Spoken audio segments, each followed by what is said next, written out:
guys, samahan nyo nga po pala ako sa pag-unbox ng aking in-order na hiking bag.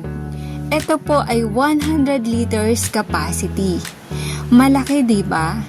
Kaya malaki kasi marami po akong ilalagay dyan ng mga dapat at importanteng bagay.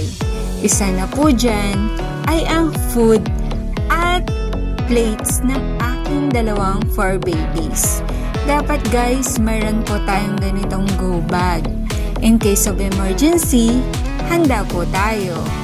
Kasi hindi naman agad-agarang dumadating ang rescue. So, at ito na siya guys. Forest camo pala napili ko na kulay. Kasi nature lover ako. Actually, I love green color talaga.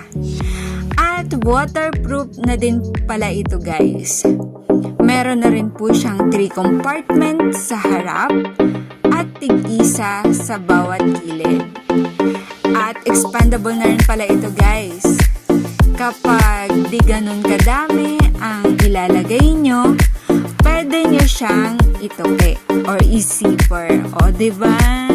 Ang ganda niya guys. At ipapakita ko rin po sa inyo ang mga ilalagay ko dyan. So, see you on my next video. Keep safe everyone and thank you so much for watching.